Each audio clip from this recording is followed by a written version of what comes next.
مزید Islamic videos کے لیے ہمارے چینل حقیقت اسلام کو سبسکرائب کریں۔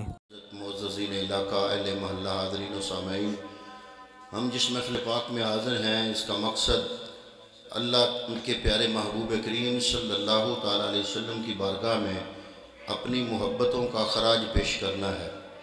دعا کرتے ہیں کہ اللہ تعالیٰ اس محفل پاک کا صدقہ اس گھر میں برکت و رحمت فرمائے۔ اس گھر کے اہل و عیال نے اپنے نبی کا نام اپنے گھر میں سجایا لیا اور حضور کی عظمت پر مشتمل اس محفل کا انعقاد کیا۔ نبی کے نام کا صدقہ، حضور کی عزت و عظمت کا صدقہ اس گھر کے اہل و عیال کی جانوں میں، مال میں، عزت میں، رزق میں، اعمال میں، ایمان میں اللہ تعالیٰ برکتیں عطا فرمائے۔ اپنی گفتگو آپ کی خدمت میں پیش کرنے کے لیے تیسرے پارے کی پہلی آیا پاک تلاوت کرنے کی سعادت حاصل کی۔ اللہ رب العالمین ارشاد فرما رہا ہے، تِلْكَ الرُّسُلُ فَضَّلْنَا بَعْضَهُمْ عَلَىٰ بَعْضٍ۔ اللہ فرما رہا ہے میں نے جتنے رسول بھیجے سارے کے سارے ایک دوسرے سے فضیلت میں بڑھ کر کے۔ اللہ نے جتنے بھی انبیاء بھیجے، جتنے بھی رسول بھیجے، اللہ کا بیان ہے کہ میں نے کم کسی نبی کو نہیں بھیجا، ہر رسول فضیلت میں بڑھ کے ہے۔ وَمِنْهُمْ مَنْ كَلَّمَ اللَّهُ، اور ان میں سے کچھ ایسے ہیں جن سے رب نے کلام کیا۔ کسی کو اللہ نے صفی اللہ بنایا، کسی کو نجی اللہ بنایا، کسی کو خلیل اللہ بنایا، کسی کو رب نے اپنی ہم کلامی کا شرف عطا کیا اور اپنی ہم کلامی کا شرف عطا کر کے اس کو کلیم اللہ بنایا۔ سارے انبیاء ایک دوسرے سے بڑھ کے، لیکن جب باری آئی امام الانبیاء کی تو وہ کسی نے کہا تھا کہ کوئی فلک اتے رہ یار گیا، کوئی جا سدرہ تے ہار گیا، ایک کالیاں زلفاں والا سی جڑا لنگ سدرہ تو پار گیا۔ کسی کا مقام پہلے آسمان پہ، کسی کا مقام چوتھے آسمان پہ، کسی کا مقام چھٹے آسمان پہ، کسی کا مقام ساتویں آسمان پہ۔ جس محبوب کے ہم امتی ہیں اللہ رب العالمین نے اس محبوب کو وہ عظمتیں عطا کی کہ ساتوں کے ساتوں آسمان نیچے رہ گئے، حتیٰ کہ رب کا عرش بھی نیچے رہ گیا، حتیٰ کہ سدرہ بھی نیچے رہ گیا۔ وہ مصطفیٰ کریم سدرہ سے بھی آگے چلے گئے۔ ایک شخصیت ہوئی ہے جو کہ سارے مسلمانوں کے نزدیک مسلمہ ہے، جن کو اہل حدیث حضرات بھی اپنا امام تسلیم کرتے ہیں، دیوبند حضرات بھی ان کو اپنا امام سمجھتے ہیں۔ ان کا نام ہے امام ابن تیمیہ۔ کیا نام ہے؟ امام ابن تیمیہ۔ امام ابن تیمیہ نے اپنی کتاب میں لکھا، آپ فرماتے ہیں کہ حضور کی مدح سرائی، حضور کی ستائش اور توقیر کا بیان امام ابن تیمیہ فرماتے ہیں ایسے ہے جیسے دین قائم کرنے کے مترادف ہے۔ امام ابن تیمیہ فرماتے ہیں اگر یہ وظیفہ رہ گیا تو سمجھو دین گر گیا۔ یہ پیر کرم شاہ کی بات نہیں، پیر سیال کی بات نہیں، وہ تو ہمارے پیر و مرشد ہے، ہم ان کو مانتے ہیں، ان کی بات ہو تو ہمارے لیے قابل تسلیم ہے۔ یہ بات ہے امام ابن تیمیہ کی۔ امام ابن تیمیہ تمام مقلدین اور غیر مقلدین اس کو، امام ابن تیمیہ کو راہبر و رہنما سمجھتے ہیں اور توحید میں ایک سپیشلسٹ تصور کرتے ہیں امام ابن تیمیہ کی ذات کو۔ تو امام ابن تیمیہ لکھتے ہیں کہ اگر عظمت مصطفیٰ بیان کرنے کا یہ وظیفہ رہ گیا تو ابن تیمیہ کیا کہتے ہیں؟ سمجھو دین گر گیا، سمجھو دین گر گیا۔ اگر یہ وظیفہ آپ نے یاد کر لیا تو سمجھو آپ نے دین کو حاصل کر لیا۔ علامہ اقبال قلندر لاہوری نے اسی مضمون کو بیان کیا اور بیان کرتے ہوئے کہا، اے دے ماں راز ماں بیگانہ کر دے۔ موجودہ زمانے نے ہمیں بیگانہ کر دیا۔ کیوں؟ اس لیے کہ از جمال مصطفیٰ